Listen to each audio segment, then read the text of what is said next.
to a new episode of Routes Through Pokemon. I am your host, Elite Four Dragon Trainer Shea Locke Lance. And I'm Elite Four Ice Trainer Lorelei Ruby. And we are a father-daughter duo going through the main series of Pokemon games, starting with Red and Blue till who knows what. And for most of those games, they're new ones for us. So this week we have concluded our adventure through the Kanto region, save for filling out some last little bits of our pokedex. We left off last time with the Viridian City Gym and defeating Giovanni, the leader of Team Rocket, and also the Viridian City Gym leader. And that led us to head to Victory Road. But when we headed that direction, to the west path outside of Viridian City, just like last time when we explored it, we ran into somebody. Who was that? Our rival. We ran into our rivals. Yes. And took him down, and then Of course. And then we made it to the path where we're blocked every so often, unless you have the badge. But of course, we haven't even explored this previously because we were just waiting until we got all our badges, and so we just ticked one right off the other. Boom, boom, boom. And had to have certain abilities with us, like surf, to get across some water and things like that, until we finally reached Victory Road. And we had to do this twice, because after doing some of Victory Road, we had to leave and go do something and come back again. Or I did, at least. Like, I dug out and went back to the Viridian City Poke Center. To heal? I might have done it to heal, and I think I did it for some other purposes too. Maybe to do some trading or something. So yeah, we get up to Victory Road, and once again we're having to use strength to move boulders around, which I know was Ruby's favorite thing in the world. Getting attacked over and over again.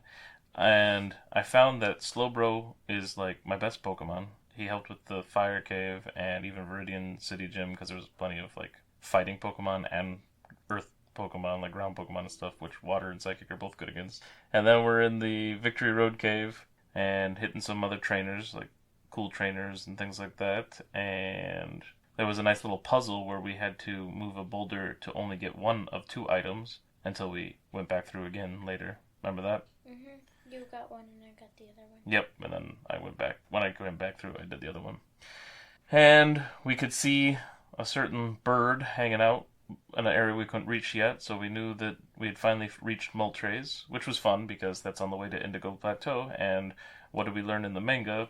And even in the video game, they talk about it in Blaine's gym, the fire gym, that he ran into the fire legendary bird Moltres on Indigo Plateau. Mm. One of the people in the gym said that, and then I think that's where Team Rocket said they got it in the manga. So that was cool. So yeah, we went around about there, had to go a long way to get to Moltres, take care of Moltres, come back through, go push a boulder down a hole again to push that on another thing so we could finally get out of Victory Road and get into the final building on Indigo Plateau, which had a Poke Center in it, and a Pokemart in it, and our friendly guy that's like, what did he always call us? Yo, Champ in the Making. Champ in the Making, that's what he called us. Yeah, that guy.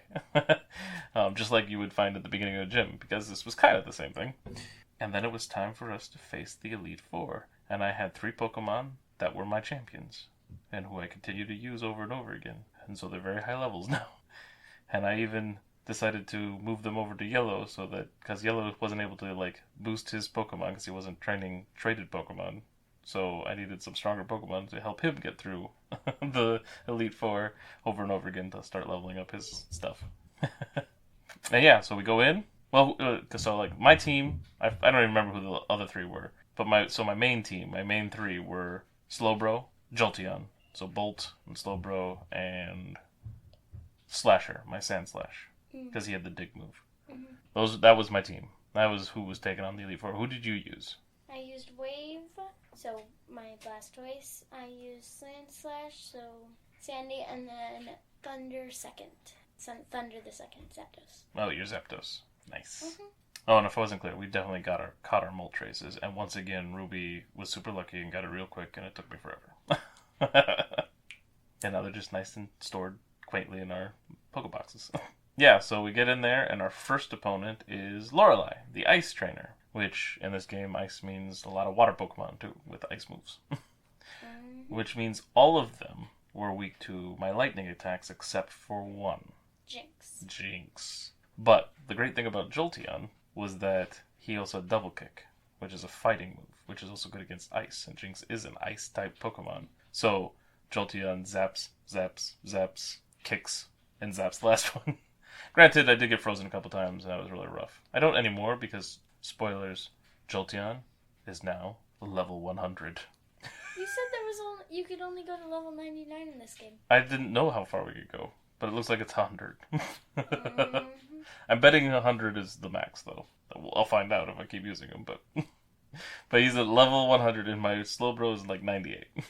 So he's right behind him. And he went ahead leveling up without me. Darn straight. So I'm level 75 or under.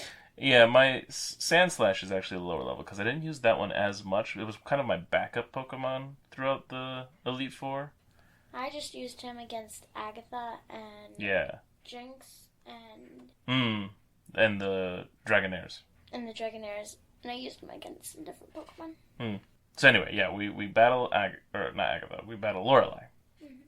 And yeah, Jolteon was really helpful. Lapras was kind of difficult.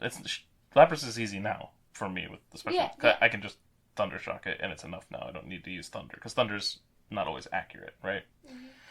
So, yeah, zap through them, pretty much. And then, with Lorelei defeated, we moved on to... Who was next? Bruno? Bruno's next. And he's the fighting rock-type trainer. I'm not sure which one he considers himself, fighting or rock, but he had 2 Onyxes and a bunch of fighting... and 3 fighting Pokemon. Yeah. Hitmonchan, Hitmonlee, and Machamp. And so, this was a perfect place for Slowbro. Water, because Slowbro has a surf, so Slowbro just surfed the Onyx, confused in Confusion until I get Psychic. Well, and even then, still Confusion was good enough. Hitmonchan and Hitmonlee, then surf the next Onyx, and then Confusion or Psychic with the Machamp. I'd switch out Pokemon, but fighting is weak to bird Pokemon, and I use Drill Peck against Oh, your Zapdos. Yeah, my Zapdos learned Drill Peck, so I just went Drill Peck. No, wait. I used my Blastoise, and I did Water. Right. So Blastoise took out the Onyxes, and then... Surf, Drill Peck. Nice. I like it. That's really the only point Blastoise is useful, but he's very useful at that point. And then... After Bruno, we get to Agatha. And Agatha was one of the most interesting ones. Because she actually had some interesting dialogue. Because she talks about Professor Oak and how she knew him. And I thought that was interesting. She's like, I used to know him or whatever, but now he's just stuck working on his pokedex all the time. Like, he's just a loser now, basically. Like, to her. Like, he used to be a great trainer, it sounded like she was saying. And so that was interesting. I'm like, oh, some history between this random Elite Four person. Because there's not a lot of story in Red and Blue, but... There's some little tidbits here and there that you can find, which is cool. So I thought that was interesting. And then she is one who keeps switching out her Pokemon as well. And they have status effect Pokemon, so likes to put people to sleep, which is frustrating. I just used my Sandslash and Dig. Dig. And I should have done that, but my first few... I had to change out for Zubat. No, not Zubat, Golbat. And I used Thunder Shock on him. Yep. Otherwise I just dug. Yeah, in the beginning I just kept using Slowbro because I had the Psychic moves. Because she was a Ghost Trainer, I think is what she's supposed to be. But there's only one Ghost-type Pokemon in this game. Yeah. Ghastly, Haunter, Gengar. I mean, so technically 3, but like... So for the Ghost Pokemon, there's the 2 Gengars and a Haunter. But then she also had Golbat and Arbok. And the thing about the Ghost Pokemon and the other 2 Pokemon that she used, they're all Poison types. So she's practically a Poison Trainer. But her arena looks like a cemetery. So, I mean, she's meant to be a Ghost Trainer, but there isn't a bunch of Ghost Pokemon in this game. So that was interesting. And yeah, so Psychic moves work against Poison. So that's why Slowbro was great. In the future, because remember we made this mistake earlier because we were thinking Ghost is good against Psychic, but it turned out it wasn't because that doesn't come until a later game somewhere. So in the future, Slowbro wouldn't have been good because the Psychic and the Ghost moves would have hurt him. But in this game, didn't matter because they're just all poison, just zap zap zap with the Psychic moves. And it was really great because if I'm using Psychic moves and she switches out Pokemon, it doesn't change anything. They're still going to get knocked out. Yeah, this only happened to me one time, but I dug and then she switched out to Golbat, so my Dig was Yep. And I ran into that because through next playthroughs of it, I started using my Sand Slash through there instead, and he has dig, and so I would dig. And once she did that to me too. And now my pattern is I start off with my Sand Slash and dig and whatever, and hopefully she doesn't switch. And then when she goes to Golbat, I just switch to Jolteon and zap him out of the air. Well, that's what I do with my Yeah. Zapdos. And then finish off with dig with Sand Slash again. So yeah. And that was Agatha. And she's like, oh, well, maybe Professor Oak knows what he's doing. You're actually pretty good. Then we finally get to the last member of the Elite Four. So we have a nice longer path that it takes us through, right? That automatically walks us through. And it's the Dragon Trainer, Lance. And we had, like, nothing that was good against it. Because apparently, like, that's super effective against it. Did you have anything that was super effective? Zapdos against Gyarados. True. Gyarados was easy because he's not a dragon, right? So yeah, my Jolteon just zaps him too. And then I switch off to Diglett to avoid the Hyper Beams as much as possible because those were knocking me down real bad. From the Dragonairs. From the Dragonairs and Dragonite, and even Aerodactyl can use it. And even Gyarados can use it, actually. I've seen it. I used Dig against the Dragonairs, which worked just Yep. fine. And then I Thunder Shocked both the Gyarados. There were two, right? Nope, one Gyarados. Oh, okay. Well, I Thunder Shocked the one Gyarados, and then there was Aerodactyl and Dragonite. Dragonite's the only one that gave me a problem. Yeah, Dragonite was tough too, but like eventually my Jolteon was strong enough that I would just use Thunder and Dragonite, and it would say it wasn't very effective, but it still killed it in one blow. Because Thunder's a big, strong move, and Yeah. I'm level 100. But yeah, I would use Dig on...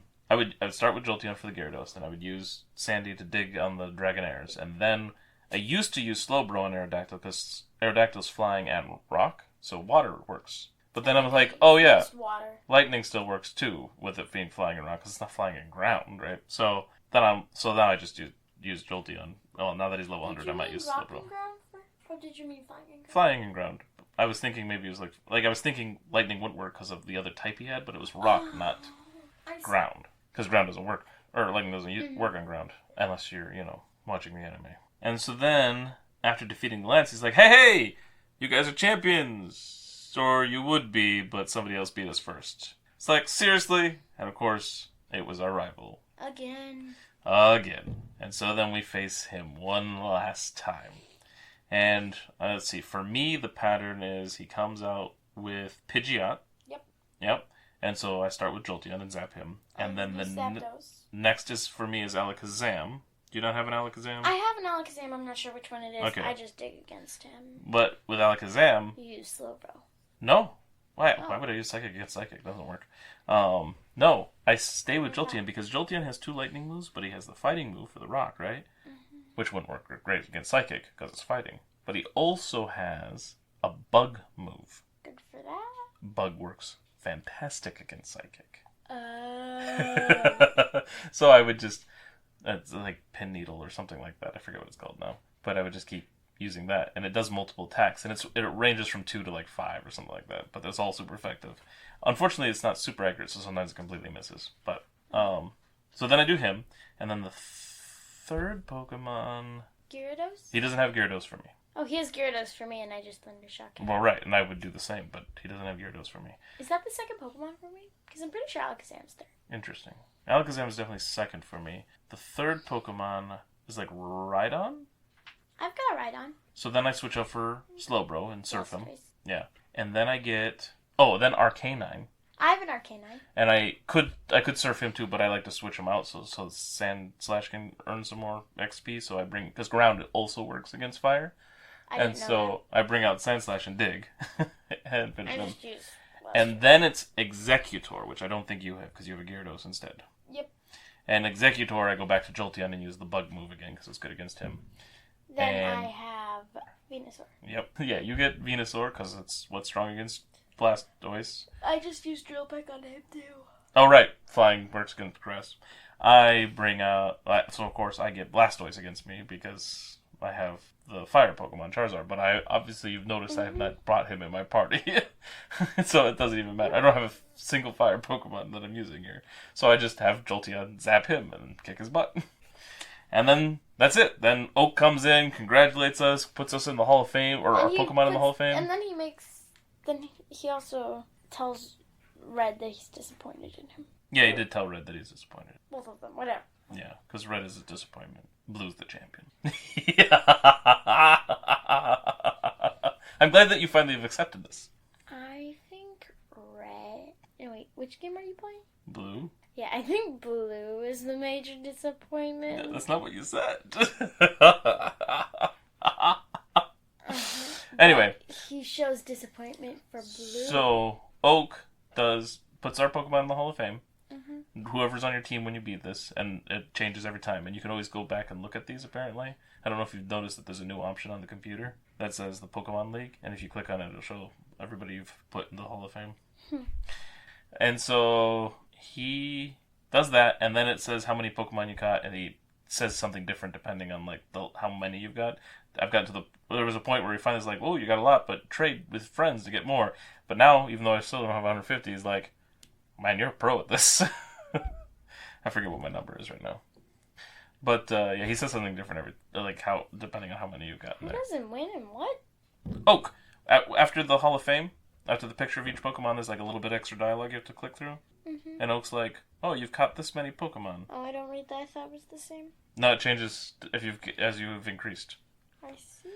And then it rolls credits and gets to the end, and then you have to restart at the beginning screen and continue, and you wake up back outside your house in Pallet Town. And you go in and talk to your mom, and she says nothing about you being the Pokemon champion. She's just like, "Oh, you look like you need a rest." Yeah, that was a disappointment that she doesn't say anything new. I wanted her to say something new. She's just like, "Oh, you look tired. You need a rest." Yeah. You're obviously not the champion of the Pokemon League. Anyway, so yeah, she can heal you up, and then I most of the time do not have a flying Pokemon with me, so I have to bike my way up to Viridian City to go to the Poke Center there, switch out for a bird Pokemon, fly back to the Indigo Plateau area, and then switch out Pokemon again so I can keep leveling them up and go through it all over again. Well, that's because we don't have flying Pokemon with us because we are evolving our other Pokemon, and that's our 3 other Pokemon. Well, and my 3 top Pokemon, none of them I can teach fly. You could teach probably Zapdos fly, but I don't know if you would want to. Why not? Because you want his other moves. I don't know. He's got Thunder, Thundershock, Drill Peck. I'm not even sure about the other one. I've never used it. Well, maybe you can switch that out. I can teach him fly? I bet you can. I bet you Zapdos can. Well, he's a flying Pokemon. What? This is new. I want to do that. Then I don't have to walk every time. Anyway, so we started doing leveling for a while because we wanted to be sure that we could handle Cerulean Cave because I wasn't sure how bad it was going to be. And we definitely did it well enough because it wasn't too bad at all. Yep. And I had planned to use a map to go through there because it just makes a lot of the caves more enjoyable. Because I like to explore every part of it, but sometimes sometimes you just get confused and lost. There's a lot to keep in your head, so it's nice to just follow a map without the information. Like I use blank maps so it doesn't have the information of where secret items are or anything like that. I still have to do the tedious item finder and all that. But the maps I printed off, they said they were Cerulean Cave, and they kind of were like it, but they weren't right. And I don't know if it's because it's for another game that uses Cerulean Cave or what, but nonetheless, we had to just blindly go through. Mm-hmm. It wasn't too hard, though. And then we got to Mewtwo. No build up, you just and then we got to Mewtwo. Yeah, well, we wandered all the way through there and finally got to Mewtwo. I got there first, and so I'm waiting for Ruby. And I'm like, okay, I'll just hang out until she gets there, that's fine, and then we'll confront Mewtwo at the same time and use her Master Ball, and then we get in there, and I'm like, oh crap. I forgot to put Master Ball back in my item bag. It's still in the box. So I had to reset my game because I saved right there. Dig out, go back to the Poke Center, switch out, and get the Master Ball. So by this point, you've already gotten your Mewtwo.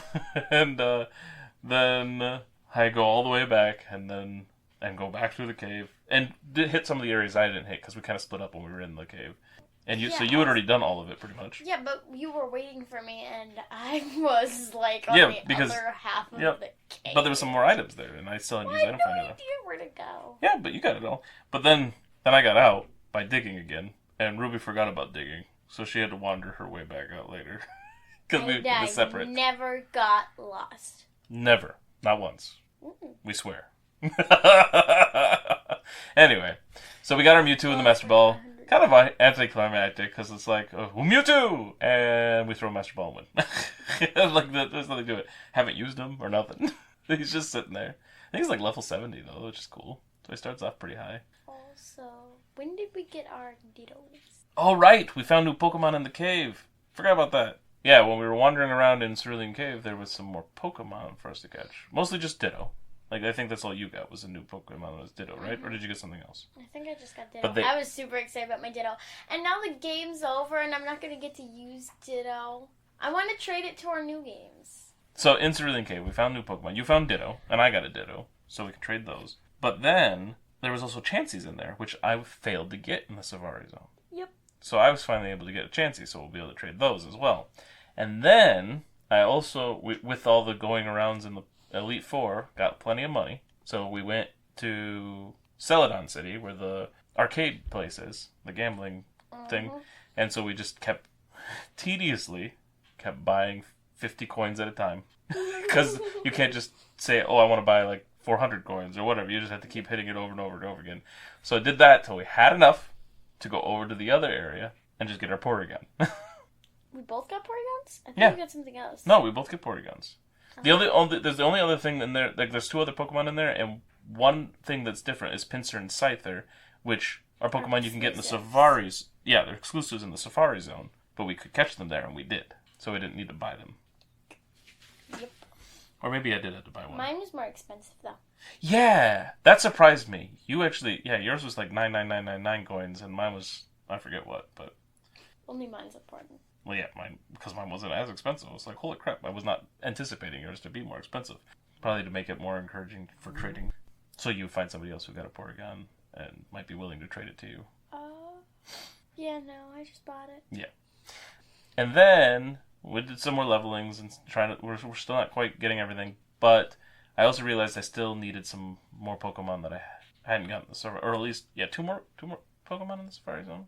Yeah, two more. I had two more Pokemon I still had to get in the Safari Zone. Tauros, which I don't... Did you get a Tauros yet? I don't even know. I think so. Okay, and then I needed Kangaskhan, which you already had, I know. And so I finally got those. And that was that, I think. That's where we're at. And we'll update you again in the future once we have the rest of our Pokemon, but we'll also be moving on to, like, the next game and stuff like that. Well, if we're leveling up. Hmm? We'll be doing both at the same time. When we're together, we'll be starting the new game, but when we're on our own, we'll be leveling up Pokemon in Red and Blue until we get all our evolutions. And there's a couple more trades we still have to do. So I caught another Poliwag to evolve into another Poliwhirl to trade, because somebody wanted a Poliwhirl for Lickitung or Jinx, and then somebody else needed a Slowbro for a Jinx or Lickitung, and so I need to evolve another Slowpoke, which I also caught. And that's been our journey with Red and Blue, and we're very excited to try out Gold and Silver and Crystal. Oh, and as far as Pokemon Yellow is concerned, I did do the Elite Four, like I said, because I traded all those Pokemon over. But I have not finished some stuff. I haven't done the Cerulean Cave, so he doesn't have Mewtwo yet. But I'll get there soon. Yeah, and that's that. And so we do have some new Pokemon. We'll have to read Pokedex entries for... Who's that Pokemon? Bulbasaur. Seed. A strange seed was planted on its back at birth. The plant sprouts and grows with this Pokemon. Ivysaur. Seed. When the bulb on its back grows large, it appears to lose the ability to stand on its hind legs. Venusaur. Seed. The plant blooms when it is absorbing solar energy. It stays on the move to seek sunlight. Raticate. Rat. It uses its whiskers to maintain its balance. It apparently slows down if they are cut off. Arbok. Cobra. It is rumored that the ferocious warning markings on its belly differ from area to area. Alright, Raichu. Mouse. Its long tail serves as a ground to protect itself from its own high-voltage power. Nidoqueen. Drill. Its hard scales provide strong protection. It uses its hefty bulk to execute powerful moves. Nidoking. Drill. It uses its powerful tail in battle to smash, constrict, then break the prey's bones. Holy cow. That's scary. Clefable. Fairy. A timid fairy Pokemon that is rarely seen. It will run and hide the moment it senses people. Ninetales. Fox. Very smart and very vengeful. Grabbing one of its many tails could result in a 1,000-year curse. Oh my. Wigglytuff. Balloon. The body is soft and rubbery. When angered, it will suck in air and inflate itself to an enormous size. And then draw on people. Golbat. Bat. Once it strikes, it will not stop draining energy from the victim, even if it gets too heavy to fly. Weird. That's interesting. Vileplume, flower. The larger its petals, the more toxic pollen it contains. Its big head is heavy and hard to hold up. Parasect, mushroom. A host parasite pair in which the parasite mushroom has taken over the host bug. Prefers damp places. Persian, classy cat. Classy cat, that's funny. Although its fur has many admirers, it is tough to raise as a pet because of its fickle meanness. Primeape, pig monkey. Always furious and tenacious to boot. It will not abandon chasing its quarry until it is caught. Polyrath, tadpole. An adept swimmer at both the front crawl and breaststroke. Easily overtakes the best human swimmers. I don't even have a Polyrath scene in me. Machamp, superpower. Using its heavy muscles, it throws powerful punches that can send the victim clear over the horizon. Nice. I've got Tentacruel next. Okay, Victory Bell. Victory Bell, flycatcher. Said to live in huge colonies deep in jungles, although no one has ever returned from there.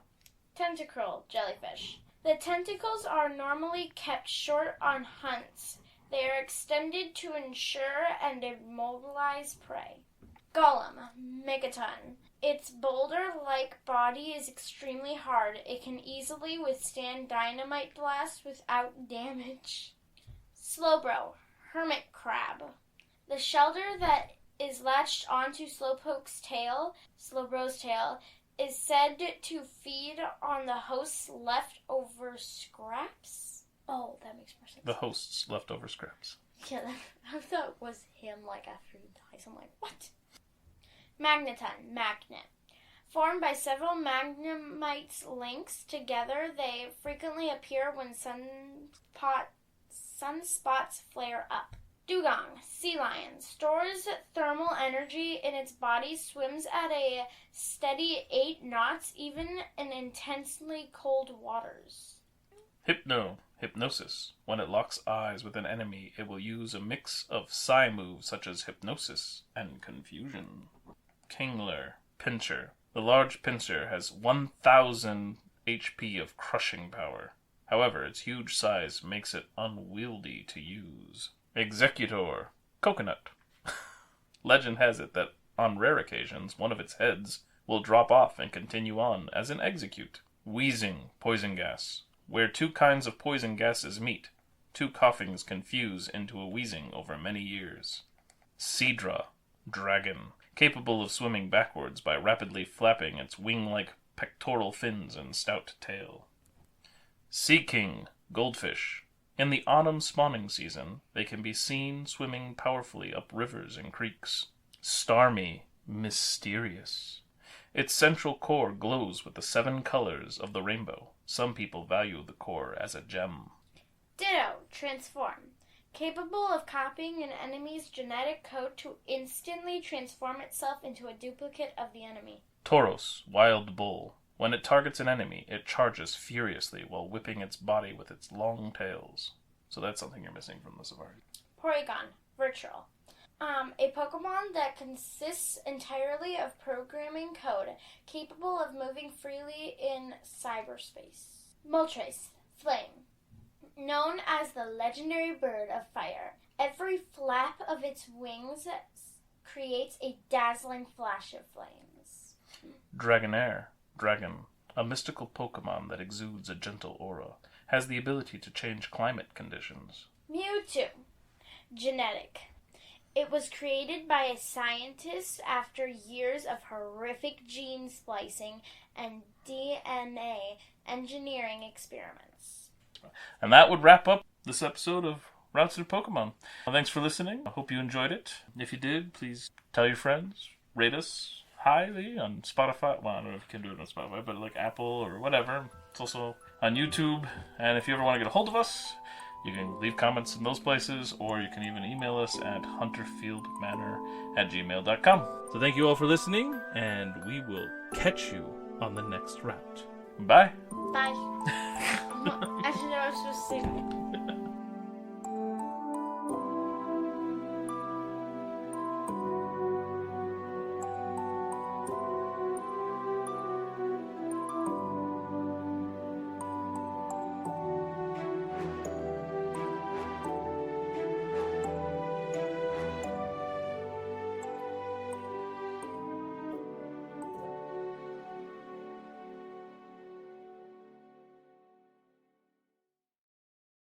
Chapter 4. Pinned in Mount Moon.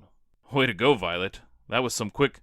But before Midori can finish, the entire cave rumbled violently, and large chunks of rock fell from the ceiling. A Pokemon screeched out, and it sounded in pain. What was that? Violet shouted. I don't know, but I think a Pokemon got hit. Come on! The pair gathered their Pokemon and rushed off to see what happened, and they discovered a Zubat with a wing pinned underneath a large piece of rock that fell. It screeched as it struggled to free itself, flapping its free wing violently. The sound of its cry was painful and made it hard to think. Even the Eevee and Horsey seemed to get all turned around by the racket. Midori reached under the rock as best he could, while also shielding himself from the wild flapping of the Zubat. Violet, help me lift this up! The girl wasted no time in rushing over to help, and together they just barely managed to lift the rock far enough for the Zubat to get free. As soon as its wing was out, the Zubat flew away as fast as it could. You could say thank you. Violet called out after it. Midori chuckled and stood up, dusting off his hands and jeans. I wonder what caused all this to fall. You stay here a minute. I'm going to look around back there and see what I can find. He climbed up over some other rocks and vanished behind the large chunk that had fallen on the Zubat. Violet looked down at V and Horsey. You two okay? They both cried out in an affirmative-sounding response. Good. Well, what do we have here? Two men in identical black uniforms stepped out from around a corner. Each uniform had a large letter R prominently featured. Looks like a fresh new Pokemon trainer, the second man said, and foolishly traveling all alone with so much danger all around. V's hair bristled as it lowered its head and glared at the two men. Horsey's eyes narrowed again, and the Pokemon almost seemed ready to rush in and attack at a moment's notice. That doesn't seem wise, little girl, said the man who had been the first to speak. He had a thin scar across his left cheek. I think we better take those two Pokemon and put them into the hands of someone who could do better protecting them. Violet stepped forward and put herself between V and the men. I won't let you do that. The two men stopped in place and slowly looked at one another. Then they burst out laughing. I don't think you have a choice, replied the second man. Then he pulled out a Pokeball and aimed it at the girl. Violet flinched back, not sure what to expect. Then, just before it happened, she remembered something important. She had forgotten to pick up Horsey's Pokeball when her and Midori had run off. The dirt and scuff marks on the Pokeball in the second man's hand suggested that he was holding Horsey's Pokeball.